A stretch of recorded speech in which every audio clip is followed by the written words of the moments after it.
Mari kita bersama-sama kita akan berdoa sebelum kita mendengarkan firman Tuhan. Mari kita berdoa. Bapa di sorga, kami menyerahkan waktu pemberitaan firman-Mu ini ke dalam tangan kuasa-Mu. Kami menyadari bahwa hidup kami bukanlah satu hidup yang hanya bisa dijalani dan dihidupi hanya dengan roti saja, melainkan juga dengan kebenaran firman-Mu. Oleh karena itu buka mata hati kami, buka telinga rohani kami supaya kami boleh mengerti kebenaran firman-Mu.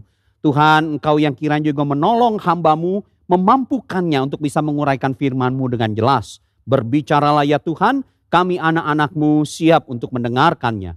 Demi nama Tuhan kami Yesus Kristus kami berdoa. Amin. Shalom jemaat yang dikasihi Tuhan dimanapun saudara berada. Hari ini firman Tuhan akan kita sama-sama renungkan sesuai dengan tema yang diberikan kepada saya, yaitu tentang orang Farisi dan pemungut cukai. Mari kita bersama-sama membuka Lukas pasal yang ke-18. Lukas pasal yang ke-18 ayat yang ke-9 hingga ayat yang ke-14. Lukas pasal yang ke-18 ayat 9 hingga ayat yang ke-14. Demikian firman Tuhan. Dan kepada beberapa orang yang menganggap dirinya benar dan memandang rendah semua orang lain, Yesus mengatakan perumpamaan ini.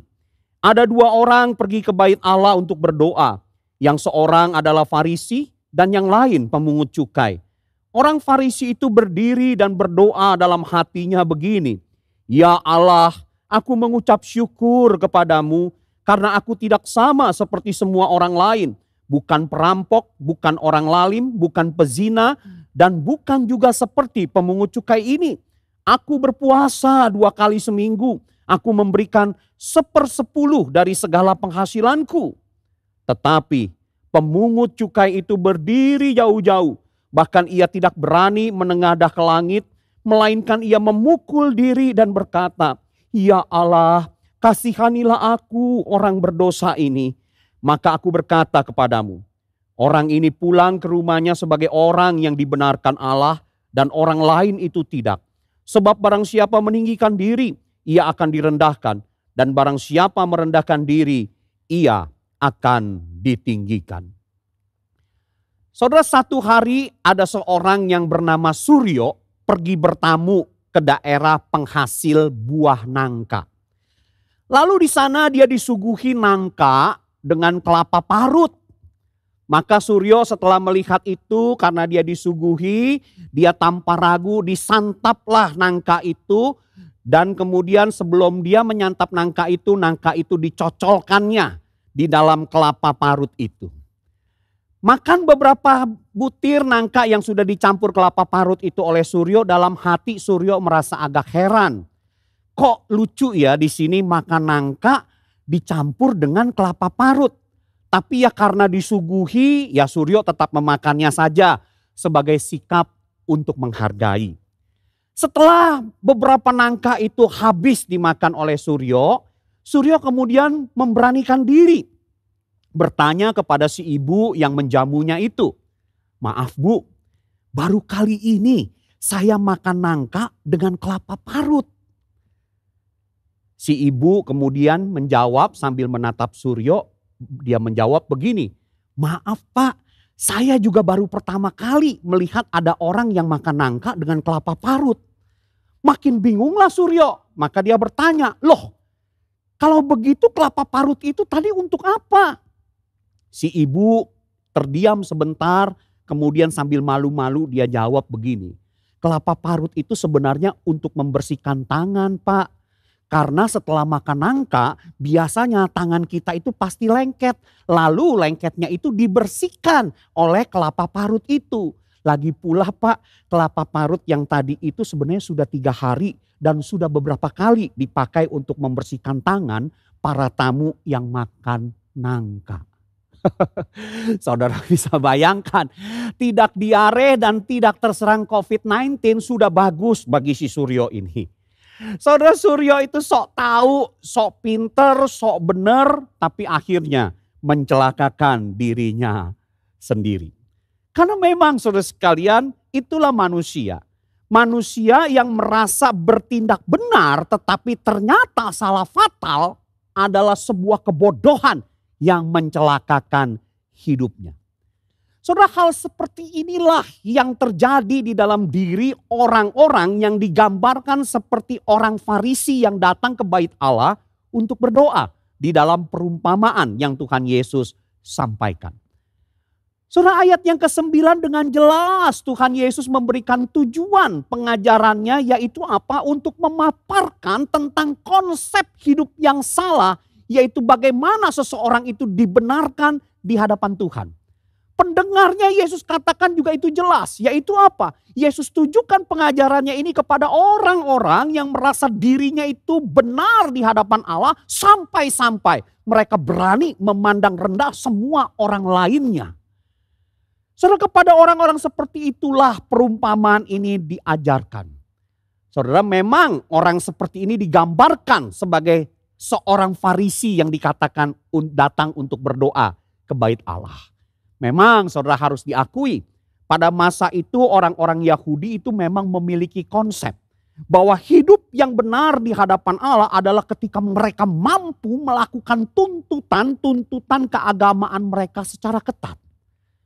Maka tidak heran saudara sekalian, hukum Taurat yang mereka pegang itu mereka rinci akhirnya menjadi 613 mitzvot atau perintah-perintah yang harus dijalankan oleh semua orang Yahudi sejak berusia 12 tahun. Sampai-sampai saudara sekalian akhirnya hal ini seringkali membuat mereka menjadi orang yang begitu bangganya dengan prestasi-prestasi keagamaan mereka dan memandang rendah semua orang lainnya. Apalagi saudara ketika mereka berada dan berhadapan dengan orang-orang yang dalam kategori mereka disebut sebagai para pendosa. Saudara, konsep yang salah inilah yang ingin Yesus luruskan melalui perumpamaan yang ia ajarkan.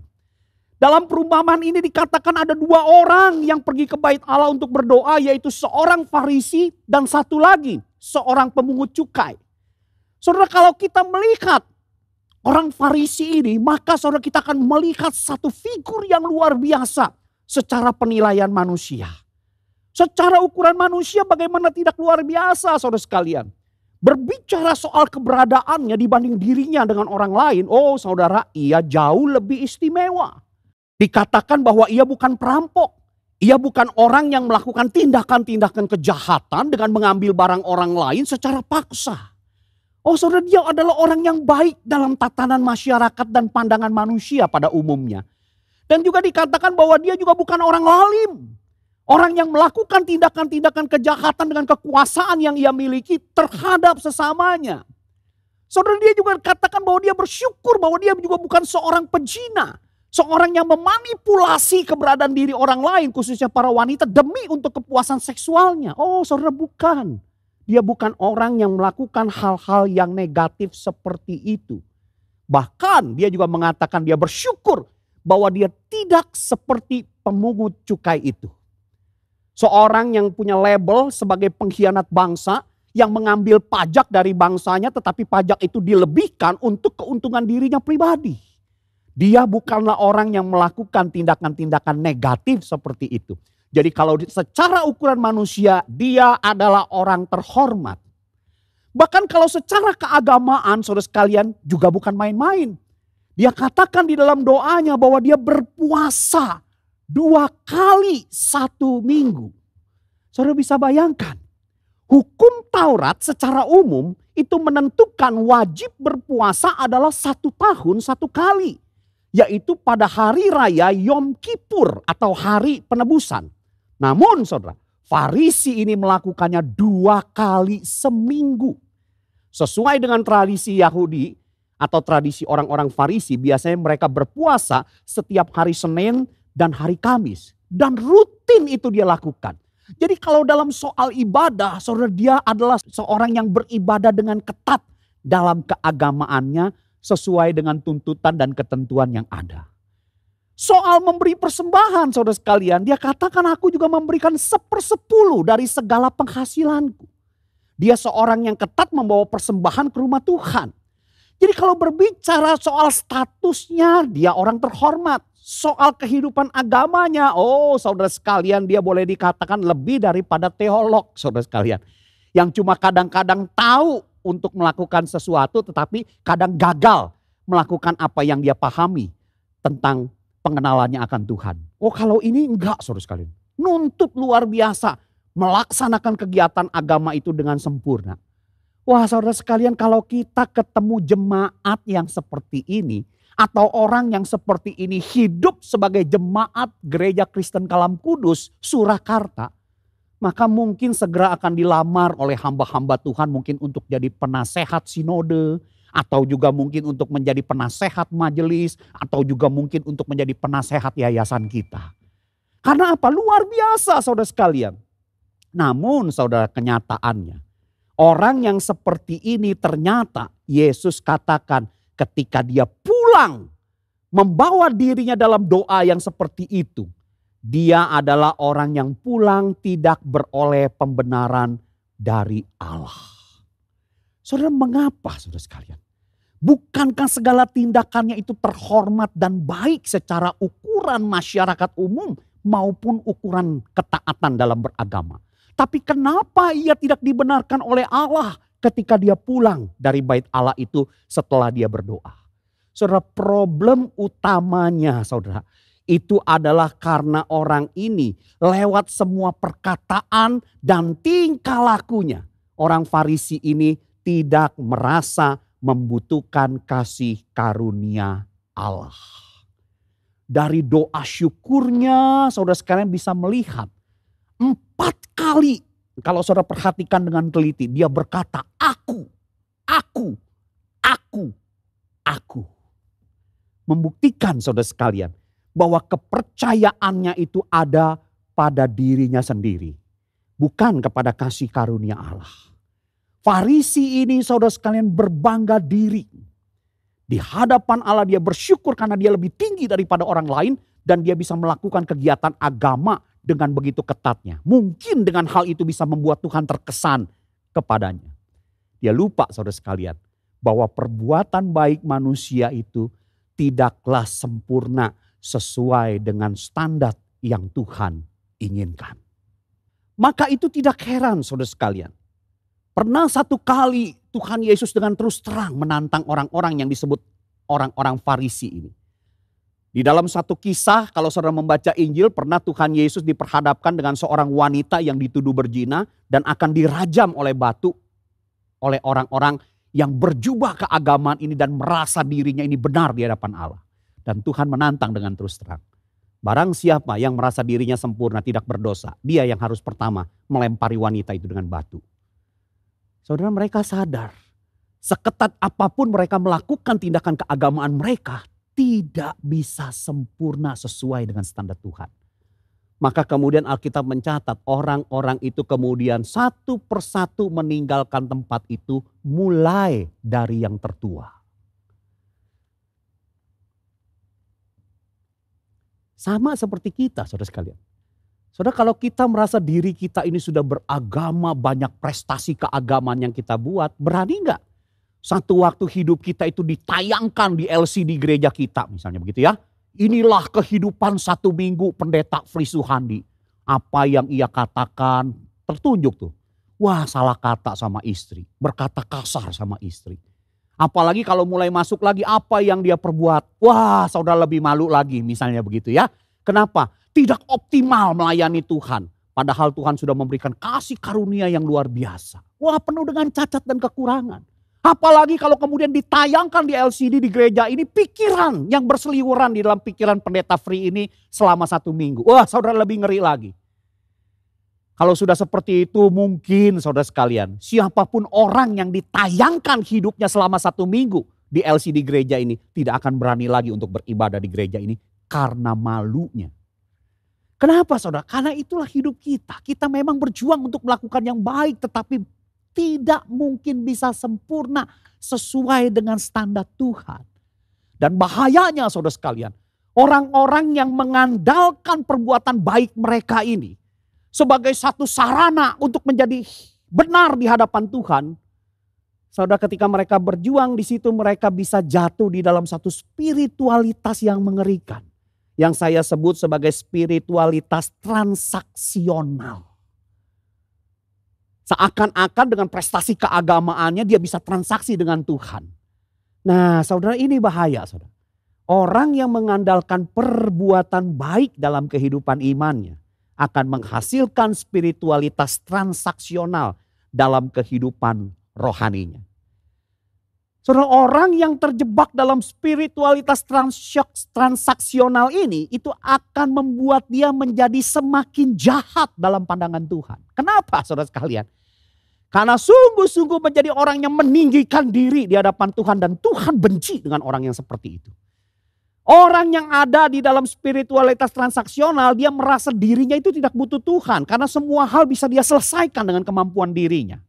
Dia merasa setara dengan Tuhan sehingga merasa berhak untuk bertransaksi dengan Tuhan. Dia merasa dirinya itu pantas menggugat Tuhan jikalau satu waktu keputusan Tuhan tidak sesuai dengan kehendak dirinya.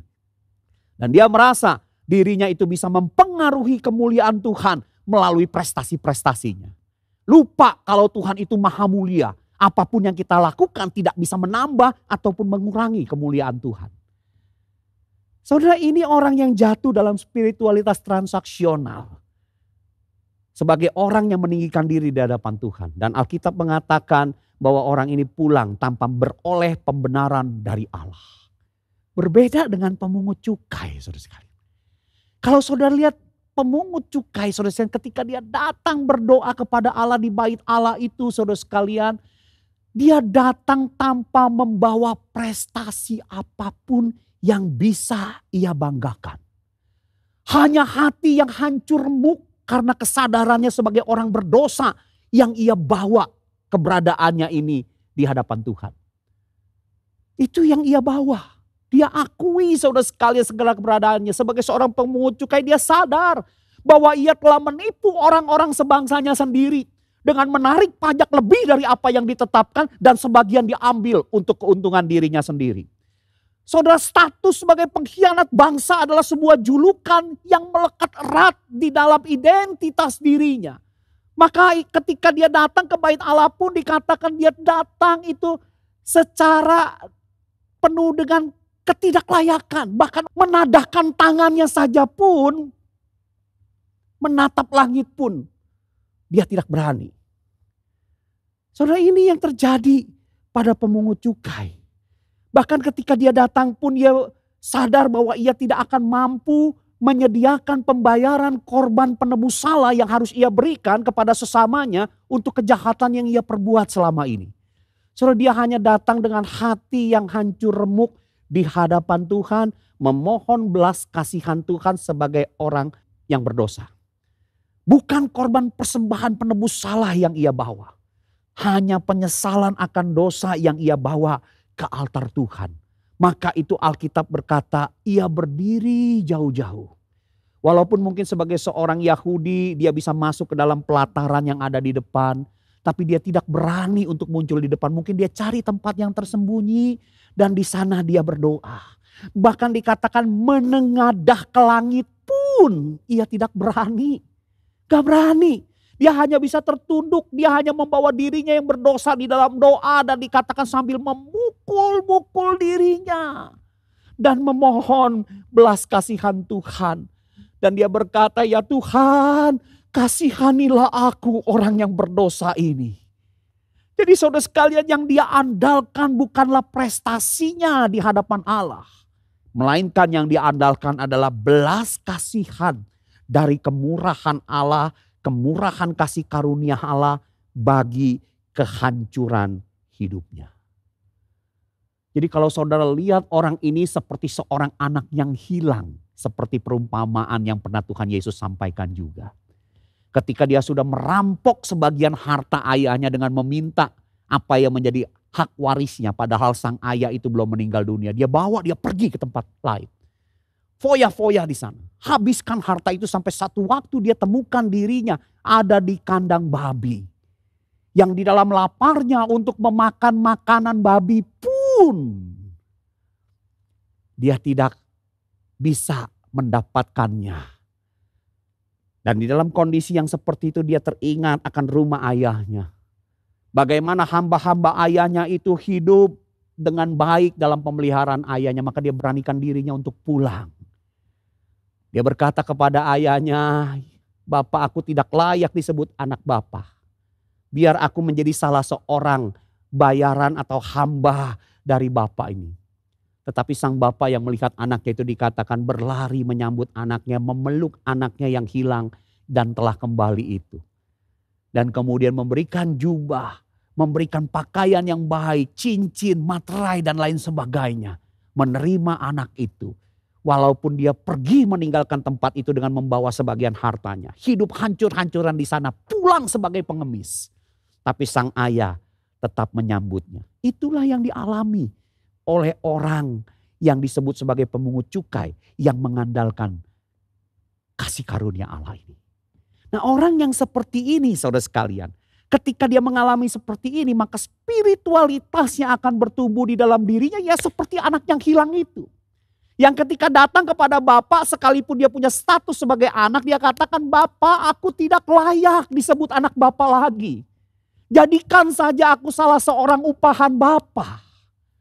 Saya percaya sesudah sang bapak itu memulihkan keberadaan anak itu akan menjadi orang yang tahu diri ketika hidup di dalam rumah bapaknya. Karena apa? Karena spiritualitas yang muncul di dalam dirinya itu bukan karena dia merasa layak. Tapi spiritualitas yang muncul dalam dirinya itu adalah spiritualitas yang saya sebut sebagai spiritualitas kebersyukuran. Saudara, orang yang mengandalkan kasih karunia Tuhan dalam kehidupan imannya akan menghasilkan spiritualitas kebersyukuran dalam kehidupan rohaninya. Dan orang yang hidup dalam spiritualitas kebersyukuran ini akan membuat dia menjadi semakin rendah hati menjalani hidup di hadapan Tuhan. Dia akan menjadi semakin tahu diri dengan menempatkan diri sebagai hamba yang seharusnya mengabdi kepada Tuhan. Sekalipun telah dikaruniakan status sebagai seorang anak di hadapan Tuhan. Oh, spiritualitas kebersyukuran akan membuat orang menjadi rendah hati. Dia akan mengabdi sebagai hamba sekalipun memiliki status yang luar biasa. Dipulihkan statusnya menjadi anak-anak Tuhan. Dan segala karya yang ia lakukan bagi Tuhan pasti tidak akan dilakuinya sebagai sebuah prestasi apalagi jasa di hadapan Tuhan. Tidak. Orang-orang seperti ini melainkan ketika dia melayani Tuhan dia akan melihat itu sebagai sebuah pengabdian yang dia sadari bahwa upahnya sesungguhnya sudah dibayar di muka lebih dahulu. Maka celakalah kalau dia tidak melayani. Ini orang yang hidup di dalam spiritualitas kebersyukuran. Dan ketika Bapa di sorga menentukan sesuatu, orang seperti ini akan semakin taat kepada apapun keputusan Tuhan dan tidak pernah merasa sedikit pun memiliki hak untuk menuntut Tuhan.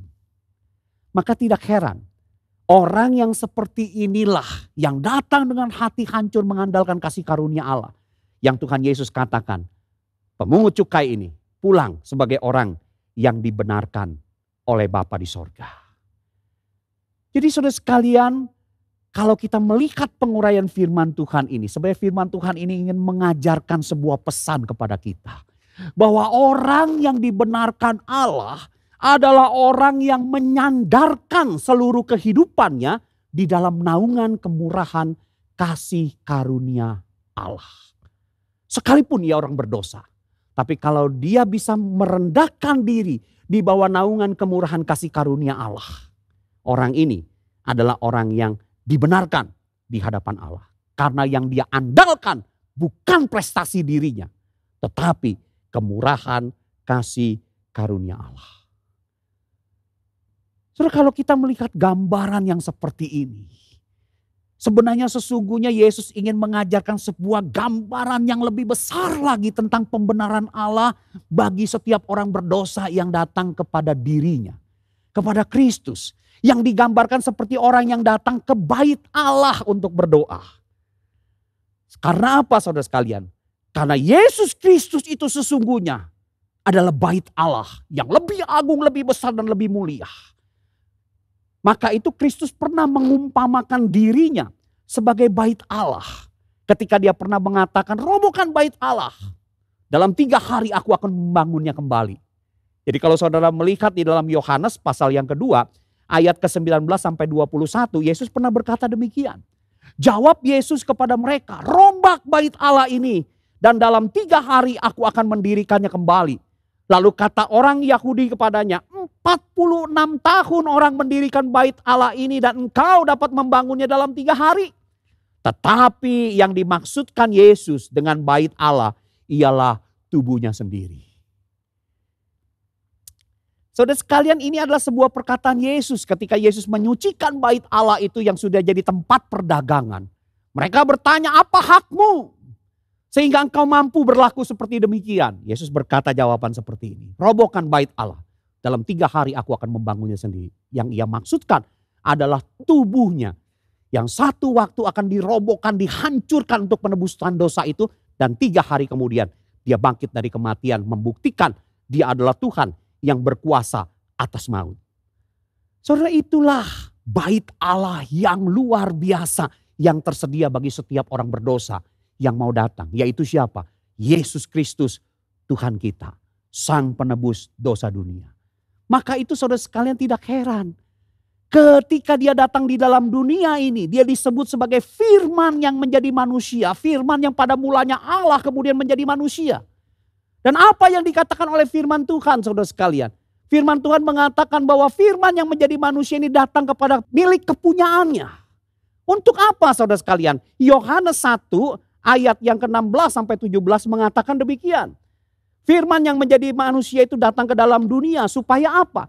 Supaya karena kepenuhannya kita semua telah menerima kasih karunia demi kasih karunia. Menerima kasih karunia demi kasih karunia. Sebab hukum Taurat diberikan oleh Musa. Tetapi kasih karunia dan kebenaran datang oleh Yesus Kristus. Saudara, luar biasa bukan? Kedatangan Tuhan untuk menggenapi itu. Makanya orang yang dibenarkan di hadapannya adalah orang yang dalam hidupnya mengandalkan kasih karunia Allah. Bukan prestasi dirinya. Bahkan yang luar biasa saudara sekalian, kitab Wahyu bersaksi. Orang yang hidup di dalam kasih karunia yang ada di dalam Kristus ini saudara. Segala perbuatannya itu dipandang berharga. Jikalau berada di dalam kasih karunia Kristus. Sekalipun mungkin tidak sempurna sesuai tuntutan Allah. Wahyu 14 ayat 13 berkata demikian. Dan aku mendengar suara dari sorga berkata, tuliskan. Berbahagialah orang-orang mati yang mati dalam Tuhan. Yang mati dalam Kristus sejak sekarang ini. Sungguh kata Roh. Supaya mereka boleh beristirahat dari jerih lelah mereka. Karena segala perbuatan mereka menyertai mereka. Tidak sempurna perbuatannya. Tetapi ketika orang ini hidup di dalam lingkup kasih karunia, perbuatan yang tidak sempurna itu pun menyertai sampai kepada kekekalan. Wow, luar biasa. Bagi orang-orang yang datang kepada Kristus sebagai bait Allah yang dihancurkan dan selama 3 hari itu kemudian bangkit kembali. Dibangun kembali. Di mana Yesus menunjuk kepada dirinya sendiri itu. Dan perjalanan di dalam salib Kristus yang penuh dengan kasih karunia itu. Bukan perjalanan satu waktu. Tapi Alkitab saksikan sampai kepada kekekalan. Maka itu saudara sekalian, perjalanan di salib Kristus. Ketika kita berjalan di dalam salib Kristus, itu adalah sebuah perjalanan sepanjang zaman. Yang selalu ditopang kasih karunia Allah. Bukan sekedar ditebus dari dosa saja. Itu hidup di dalam kasih karunia Kristus. Keren bukan saudara sekalian? Maka itu saudara sekalian, kalau kita menyadari semuanya ini saudara sekalian. Apa yang harus kita lakukan sebagai respon syukur kita?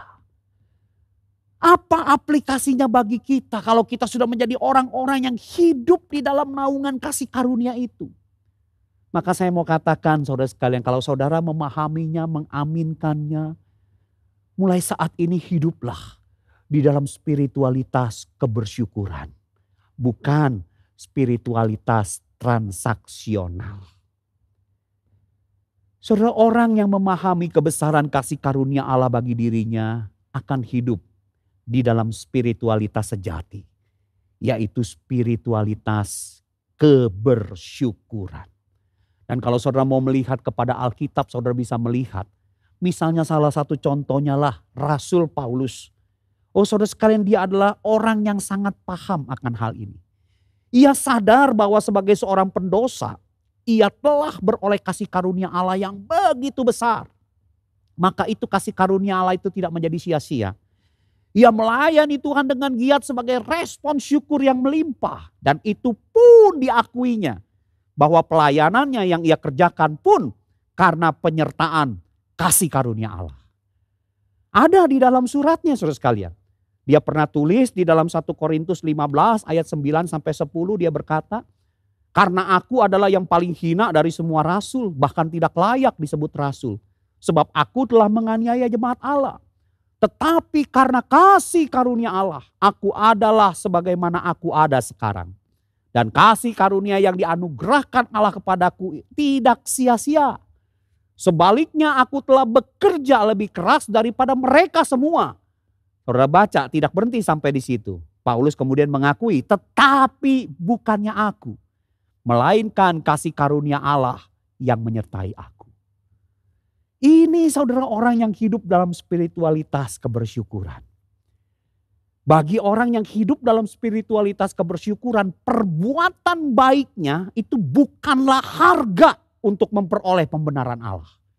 Melainkan tanda sejati dari orang yang telah mengalami pembenaran Allah. Itu kita lihat dalam hidup Rasul Paulus. Saudara, pekerjaan kita memang tidak sehebat malaikat. Tidak sempurna seperti para malaikat yang melayani Allah. Tetapi Bapa di sorga itu senang ketika kita sebagai anak-anaknya melayaninya dengan rasa syukur yang melimpah. Sekalipun kita sudah berjuang dengan sesungguh-sungguhnya, pekerjaan kita masih belum sempurna dalam pandangan Tuhan. Tapi hati Bapa di sorga disenangkan dengan orang yang melayaninya karena digerakkan oleh sebuah spiritualitas kebersyukuran. Maka itu kalau hari ini kita memahami betapa besarnya kasih karunia Allah itu, layani Tuhan. Layani Tuhan selama waktu itu masih diberikan kepada kita. Sebab ada saatnya waktu itu akan berhenti. Dan kita harus mempertanggungjawabkan kasih karunia Tuhan yang telah dinyatakan dalam hidup kita sepanjang hidup kita ini. Yang kedua, mungkin ada sebagian di antara kita yang berkata, Pak, jangankan melayani Tuhan. Hidup saya kacau balau, Pak. Gak berani saya melayani Tuhan. Malu, Pak. Mau datang beribadah saja rasanya gak pantas buat saya. Saya ini terlalu hina jika melihat hidup saya dengan jujur di hadapan Tuhan.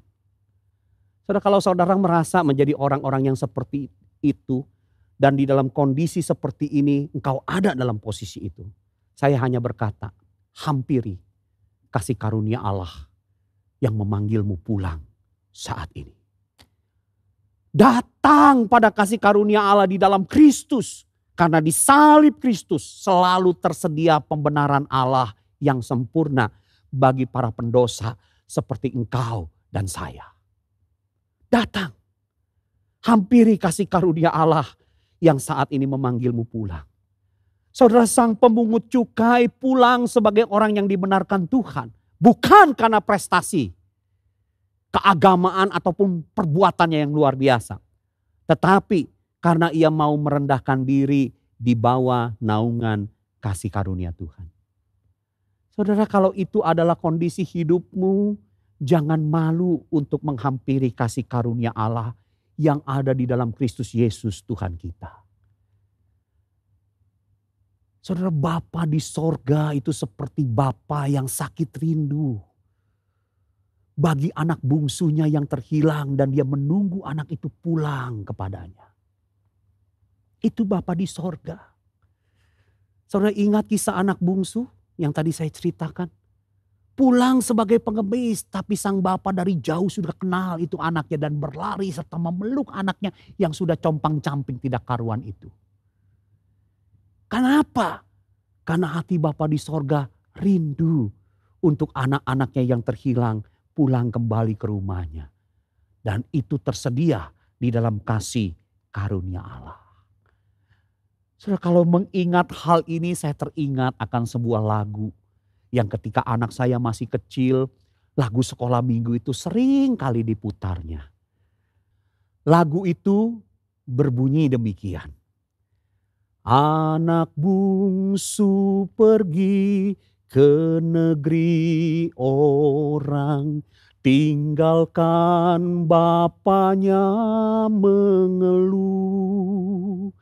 Akhirnya habislah uang dan barang, hidupnya dalam susah keluh. Pulanglah anakku, Bapa surga berseru. Pulanglah hai anakku,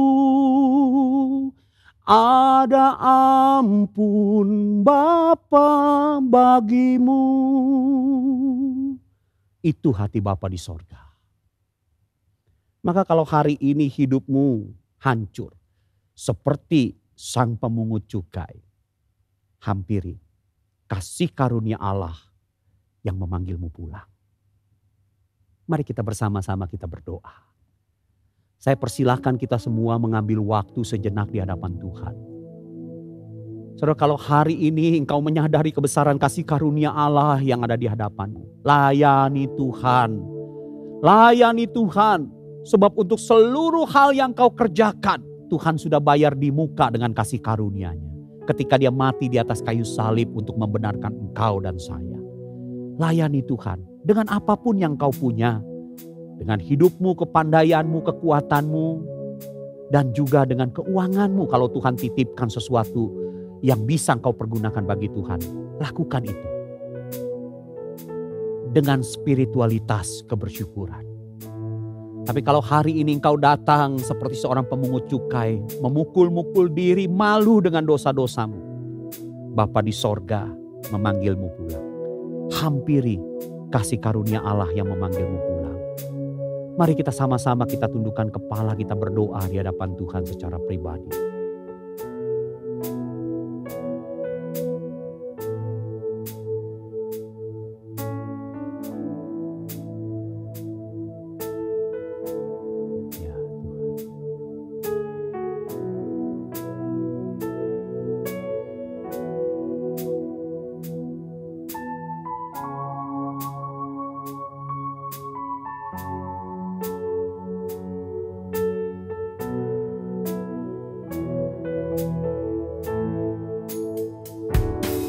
Pulanglah anakku,